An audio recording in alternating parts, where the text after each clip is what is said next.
everyone and welcome back to my channel, or if you are here for the first time, welcome to my channel. My name is Katarina and I am so glad to have you here. Today's video is going to be my second anti-haul. The first anti-haul I made, I will link it down below. It was about brands I don't want to buy. Today's anti-haul will be about certain type of makeup products or innovations that I'm just not into. All of these products are something that I personally don't like them. I don't get the idea. Some of the products I think are so stupid that it just makes me question, like, why was this even invented?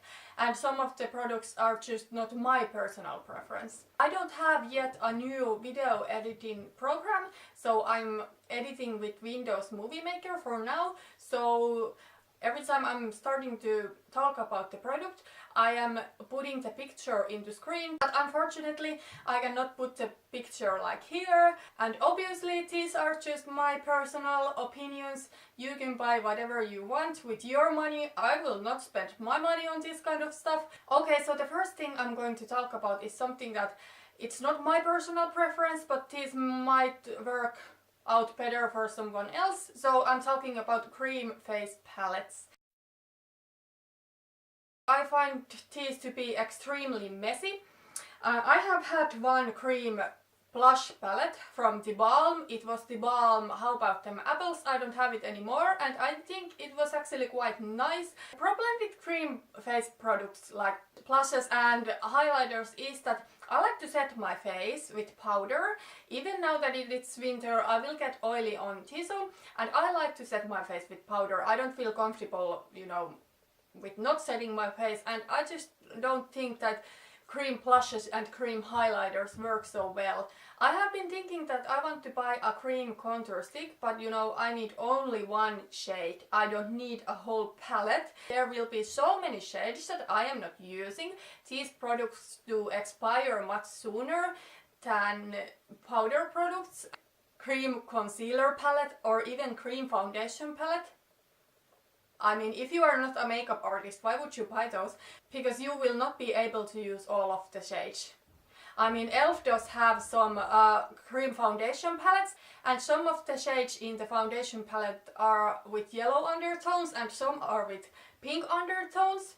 So there is no way that all of the shades will be good to your face. The second thing I will definitely not be buying is lip palettes. First of all, I think this would be very unpractical. I always take my lipstick with me when I'm going out of my home and I'm going to touch up my lipstick. Even if it's the most long-wearing lipstick, I will touch up after eating. Even the idea of taking the whole lip palette with me when I'm going out, it would be so unpractical. And another thing I think about lip palettes is that they would probably be very messy. Anastasia Beverly Hills has that very interesting lip palette that you can mix all the shades of the rainbow if you want to. I only can imagine how messy it would be, and I'm not the most, you know, clean person with my makeup. Sometimes my makeup vanity is a mess, but still, you know, oh, I can only imagine how dirty and ugly the palette would look like after a few uses if you mix the colors. But in case you want to try something like that and you think you could get use out of it, Catrice has recently released their lip palette. I'm not sure if it is in stores already, but it's very similar to Anastasia lip palette. It has all the similar colors and I don't know what the price tag is, but it's definitely a lot cheaper. That would maybe be something I could, you know, think about, because you can create all the shades of the rainbow with that palette. But you know, just regular lip palettes where are not that many shades, you know, maybe there is a few nudes or a few reds. I mean, I rather buy those shades just as a regular lipsticks. The next thing I'm going to talk about is cushion products. I was like, I will not ever buy a cushion foundation, like that is the most stupid thing ever. But I heard Angelika Nyqvist talking about cushion foundation. She said that she likes to use it in summer touching up your makeup and then use cushion thing that it's refreshing. I thought that heard quite interesting, so I might try it that way. But if I buy a cushion foundation, I want to buy something very, very affordable. But all the other cushion things, I'm just... no. First of all, I think they are way too expensive for the amount of product you are getting. Like cushion eyeliner, there is not much product and they dry so quickly. Like I remember watching Emily Noel doing video of cushion, all the different type of cushion things. I think it was Physicians Formula cushion line, and she said that the eyeliner tried out in 2 weeks or something. The next thing I'm not going to buy is lip plumbers. I actually have had a couple of lip plumbers, and after those experiences I am like never again. I don't think the lip plumbers really do so much that you actually could see the result and it is worth of the suffering. I'm not a fan of this big lip trend. I do like big lips if you do have them like on your own, but you know, this lip filler thing was just, I think it was really stupid because it made people who don't get lip fillers or who have smaller lips to feel insecure of their lips. I sometimes overline my lips a little bit, but you know, I'm happy with my lips. So yeah, I will not be getting not lip fillers, but not any lip plumping things. Okay, the next thing I will not be buying is more like a whole concept. So I will not be buying color correcting products. I do have one color correcting item in my makeup collection. So I do have the Pixi by Petra Under Eye Corrector. I think it's nice. All the other color correctors, no thank you. I personally prefer just a full coverage foundation where I don't have to do all these color correcting things. It's another step to my makeup routine that already is way too long to, you know, many people. At least for me it is fine to use an hour of day to do my makeup, but you know, it's already long, so I don't want to put another step in it, and I just find it's not necessary if you have a good full coverage foundation. So that's why I do not like the color correcting thing.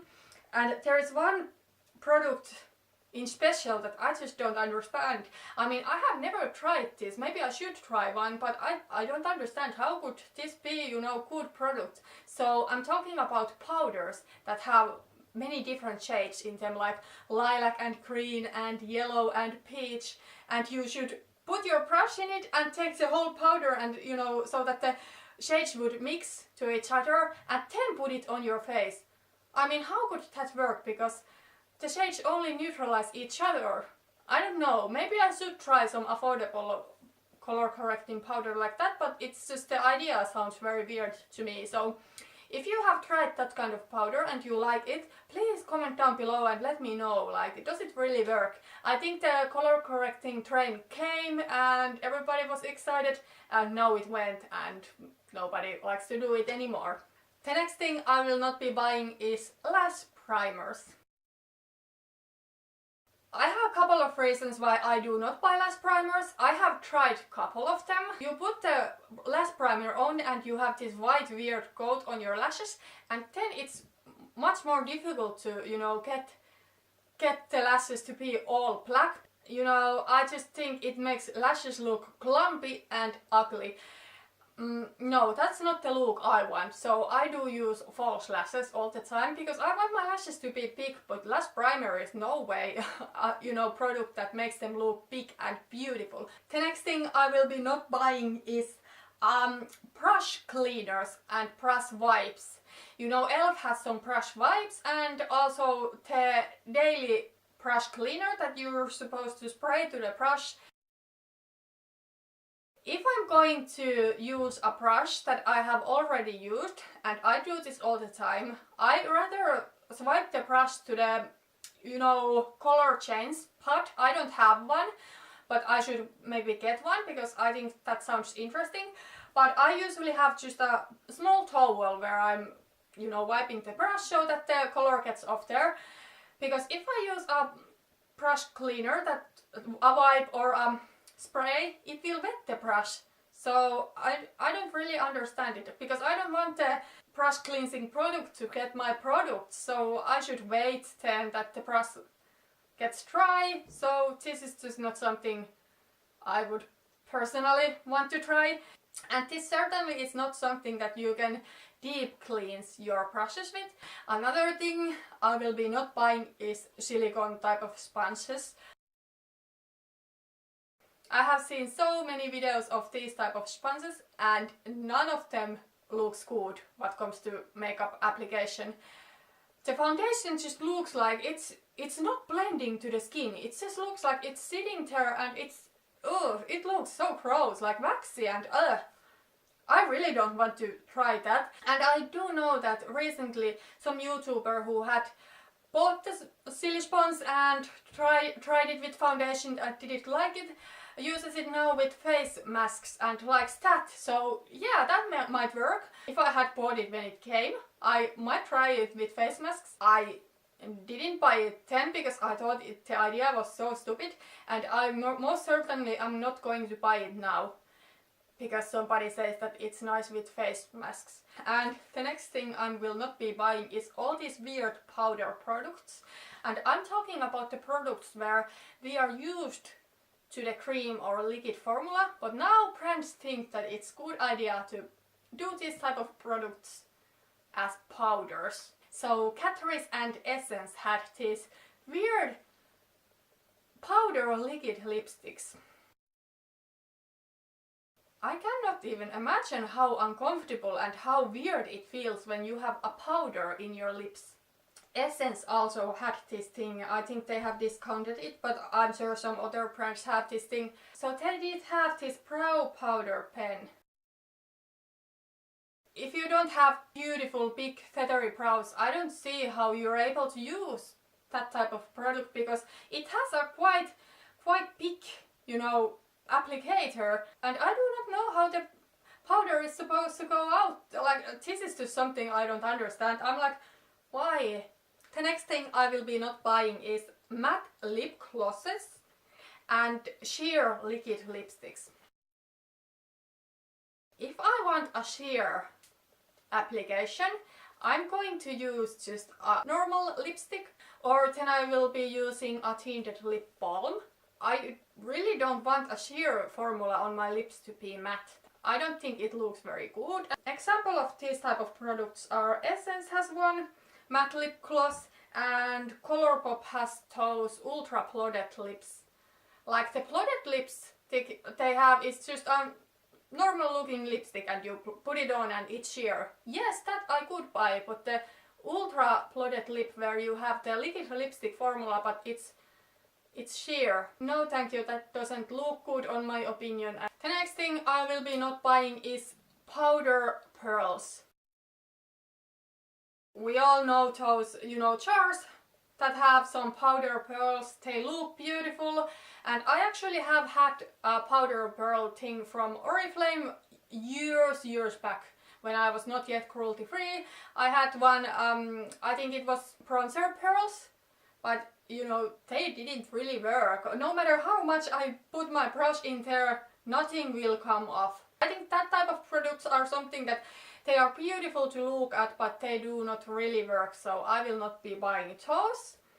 And the next thing I will be not buying is all makeup markers.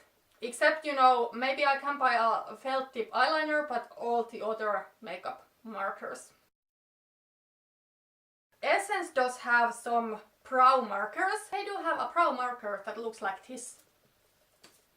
It has this weird angled thing, and you are supposed to draw your brows with this one. No thanks, I'm fine with my brow pomades and brow pencils. I do not want a brow marker. And another thing is lip markers. I have watched pictures what they look like on lips. Little bit similar to the sheer liquid lipsticks. Imagine to put this kind of marker on your lips and no. And the last thing I'm going to talk about in this video that I will definitely not ever buy is all these stupid brushes. For me it's fine if you have some cute brushes, like PH Cosmetics has some very cute pink brushes and they look nice. Maybe not my cup of tea, but they look nice. But I'm talking all of these mermaid and rose and fish and whatever unicorn. Oh my god. Unicorn brushes, I'm not interested. I mean, those unicorn brushes, at least, they are usually not that big, but those fish and rose brushes, just how are you going to store them? They usually don't look that good either. Like the bristles in them look really cheap and no thank you. I will not be buying those. If I want to buy some cute brushes, I will buy some pink brushes that have just normal wand in them. I mean, I do not even like Real Techniques brushes that are this shape, because they are more difficult to store, and because I do keep my brushes in you know, a cup. So yeah, I'm not fan of any stupid brushes.